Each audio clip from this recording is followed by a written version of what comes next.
Hi friends, welcome to TechTouch channel. Today I am going to show you in this video how to check joint domain server address in Windows 11 PC.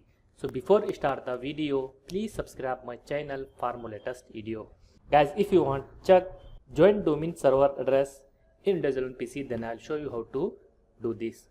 First of all, press on Windows key, then type here cmd. Then click on command prompt.